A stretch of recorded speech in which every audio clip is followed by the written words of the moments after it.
accidentally happened when he was out of town.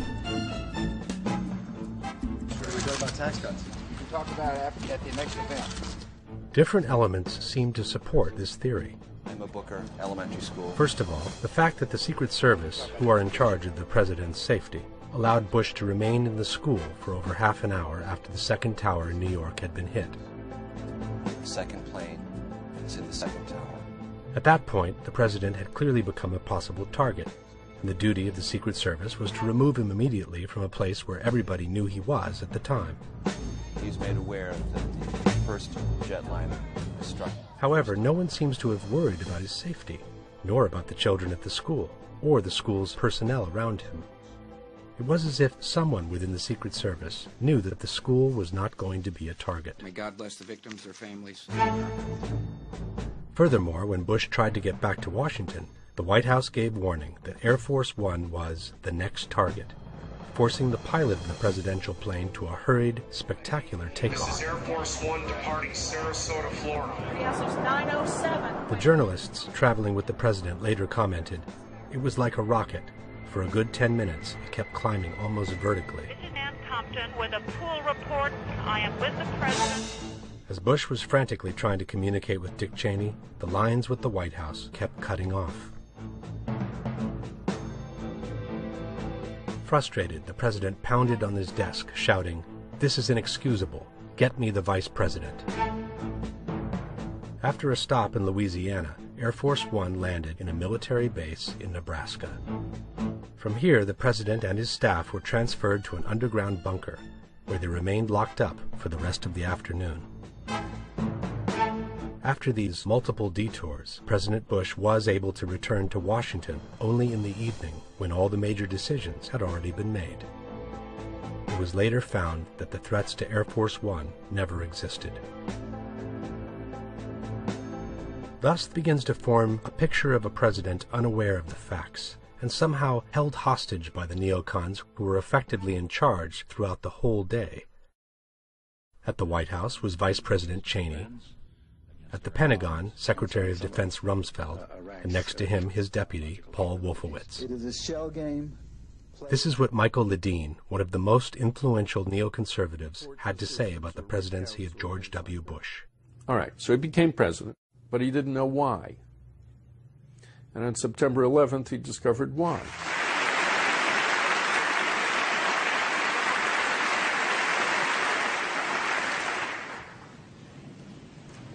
Our war on terror begins with Al-Qaeda, but it does not end there. It will not end until every terrorist group of global reach has been found, stopped, and defeated. I have a message for our military. Be ready. But who are the neocons?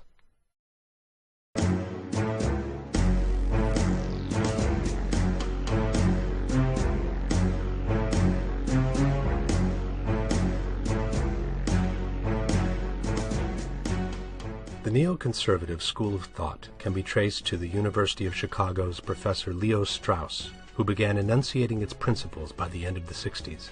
It's sort of a happy happening for hippies. It was the time of the flower children, of the civil rights battles, of sexual liberation and individual freedom, which had reached levels never imagined before. All of this, however, for Strauss, represented only the seed of a rapid and disastrous decadence for the entire American nation. According to his thinking, individual freedom leads to personal conflicts, which undermine the nation's potential for growth and success. What Strauss envisioned was a compact, uniform society held together by a universal glue that would allow each individual to pour their personal ambitions into a collective movement, all directed toward the outside. But the only way to obtain this was to face the population with a large, dark enemy, whose existence would threaten the survival of the American nation. Among Strauss's most enthusiastic followers was a young Paul Wolfowitz. The idea of creating an evil enemy to bring together a whole nation was certainly not new. From Nero to Hitler, history is filled with examples in which this strategy was used with great success. The novelty introduced by the neocons, however, was that for the first time in history, the adversary would be the entire world. The main obstacle for the neocons was represented by Henry Kissinger, Nixon's Secretary of State, who pursued with foreign countries a policy of détente based on solid bilateral agreements. But when Nixon was forced to resign due to the Watergate scandal, the neocons were able to place next to the new president, Gerald Ford, a Secretary of Defense who would find himself in the same position some 30 years later, Donald Rumsfeld.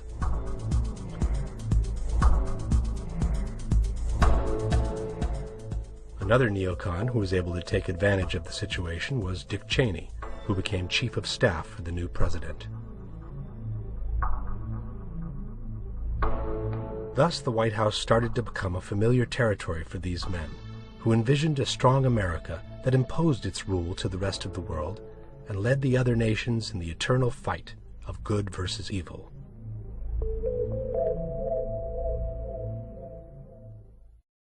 In spite of some relatively quiet times with Russia, it was in fact Donald Rumsfeld who kept trying to enlarge the appearance of an enemy that history itself would later reveal as totally non-existent. The Soviet Union has been busy. They've been busy in terms of their level of effort. They've been busy in terms of the actual weapons that they've been producing. They've been busy in terms of expanding production rates. They've been busy in terms of expanding their institutional capability to produce additional weapons at additional rates.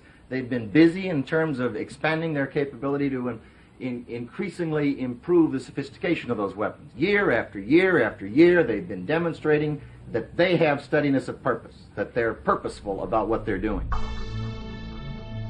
Since none of this, however, was reflected by the current intelligence, Rumsfeld managed to convince President Ford to create an independent group to re-examine all the information that the CIA had gathered about the Russians from the beginning.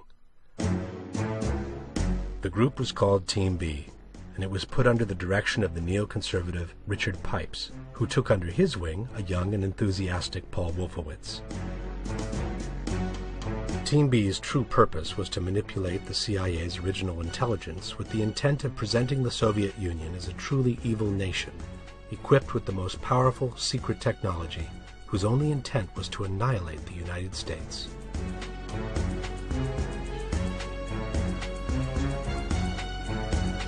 Naturally, by the end of their task, Pipes and Wolfowitz presented a report containing a truly terrifying image of the Soviet Empire. It was, however, a false image, born of the projection of their own need for a powerful enemy towards which to direct the precious energies of the nation that were being absorbed by a moral relativism that they deemed unacceptable. The new Carter presidency imposed a temporary setback in their path to world domination. The need to quickly reconquer the White House led the neocons to seek an alliance in a totally uncharted territory, the religious one, which accounted for a large amount of potential new votes.